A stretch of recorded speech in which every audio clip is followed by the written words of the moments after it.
probably pretty illegal the way they were getting these remains, shady underhanded deals with Planned Parenthood and things like that, which obviously never gets investigated or looked into.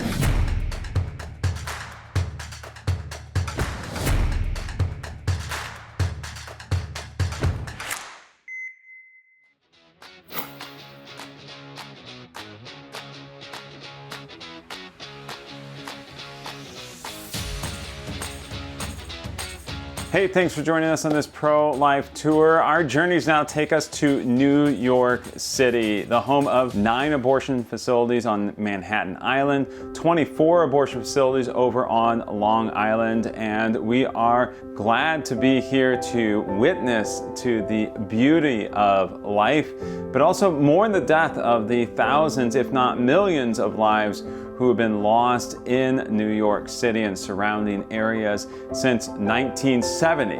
I know we like to talk about 1973 being Roe versus Wade, but in New York City, they started doing abortions in 1970 and potentially even earlier.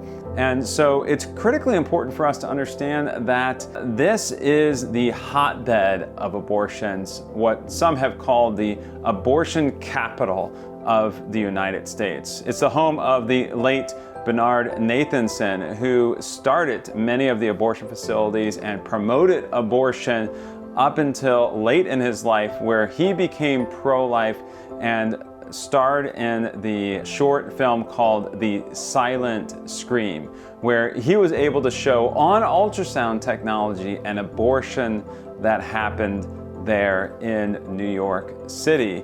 And that video itself that happened there in New York City changed the entire pro-life movement and continued to catapult the pro-life movement to what it is today. So while we mourn the death of thousands of lives who have been lost in New York City, we continue to have hope. We have hope in so many people who are working diligently in New York City and beyond to save lives. And where there is darkness, there is light.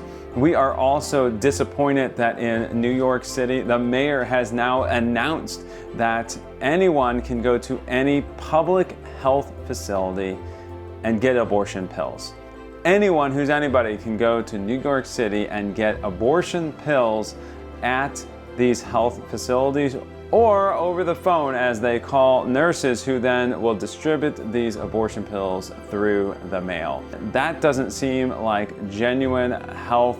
It doesn't seem like we're helping women, and it certainly doesn't seem like we are helping the baby inside, who will die and unfortunately end up in a toilet there in New York City.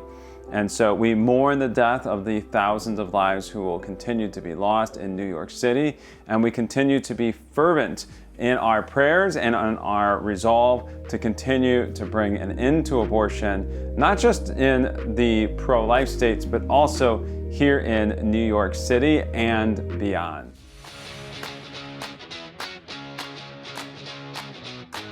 Well, no visit to New York City would be complete without visiting Times Square here. Thank you for your support as we highlight the evil that is happening through abortion. So make sure to like, comment, and subscribe, and we'll see you at prolifetour.com.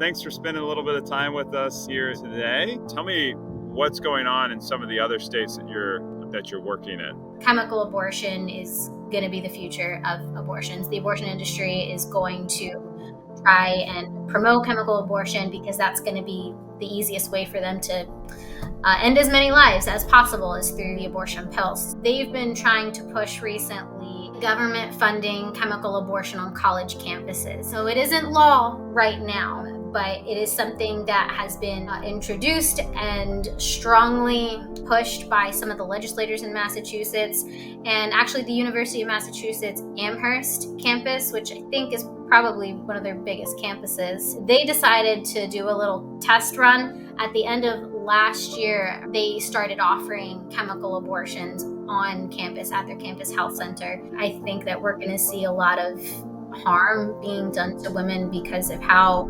casually we're just giving out these pills now.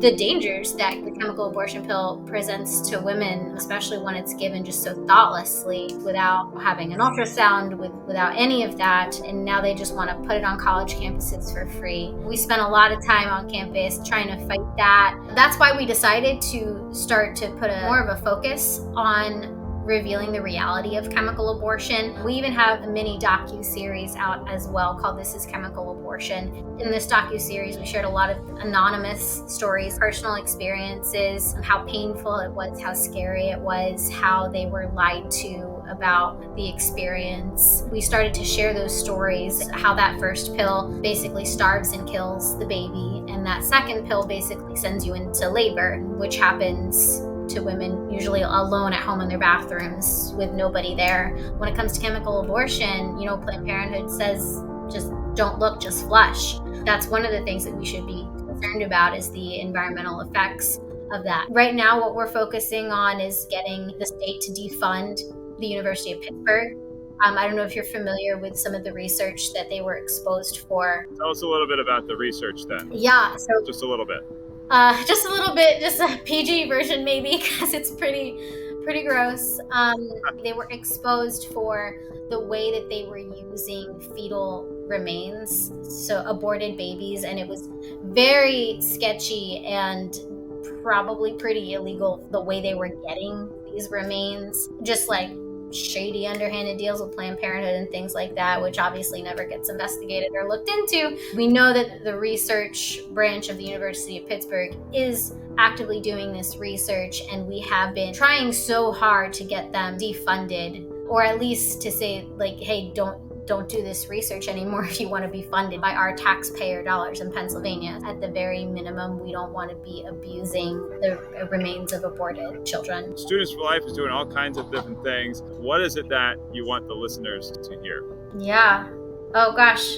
Let's see if I can narrow it down. Honestly, right now, what's at the forefront of my mind is the upcoming election. It is so important to us to be talking to young voters, to be asking them the question of whether they really support abortion in the way that Democrats support abortion, the way that the people they're voting for support abortion. So just the extreme position of the Biden administration on this issue. Unfortunately, a lot of students think, well, that early on in pregnancy, it's okay. It's easy for us to get people to agree that late-term abortion is bad. We want to get out there and talk to them and remind them before they go into the voting booth, if this is truly what you believe, and this is truly what these politicians believe, then you need to make that decision before you go vote. So that's, I think, the most important thing that we're doing right now, is to educate these young voters before November, because we know there are pro-life people there, and we want them to feel just equipped and empowered to talk to people about this issue, so that we have a chance at a pro-life administration and at pro-life laws, and ultimately saving more of the babies. Something that I thought was very interesting that happened in New York. We know there's been all these ballot initiatives popping up all over the country, and they actually had one in New York, and it ended up not passing. Everybody focused so much on all these other states, and we thought, oh, New York, it's an easy, it's just easy.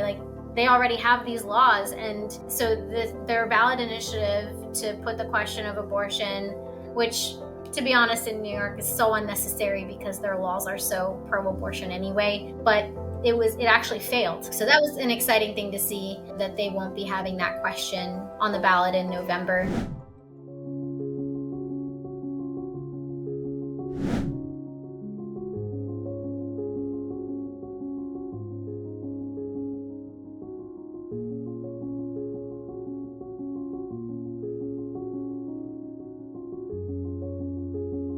Hey, we're here in Smithtown, New York, here on Long Island, and we stopped briefly here to pray for an end to abortion at this Planned Parenthood here in Smithtown. The pregnancy center is right down the street. we see this as a common theme throughout the entire Eastern Seaboard, is that the pro-life movement is alive and well, and they are working really hard to provide real tangible resources for women right down the street from these abortion facilities, making sidewalk counseling even more effective than it ever has before. One of the things as we look at this, kind of cute town, we actually like Smithtown. This is the only building on this entire street and anywhere we've seen where the fence comes right up to the public right-of-way. The fence comes right up here. Obviously, they have something to hide behind these fences, and obviously they want to keep us as far away from this building as humanly possible. The other thing that we can observe here in Smithtown is that this is probably one of the largest buildings that we have seen along our journey. The other one we saw in Sarasota, Florida, another huge Planned Parenthood there, yet another massive Planned Parenthood building. They can take the lives of innocent children in all 9 months of pregnancy here in New York State. They can do abortions for absolutely any reason, all the way up until 24 weeks. After that, that's the word of the abortionist. And as we know, the abortionist will make up any story. So continue to share this and comment, subscribe, and pray for the women who are going to go into this abortion facility or any abortion facility. We'll see you on the next episode of the Pro-Life Tour. See us at prolifetour.com.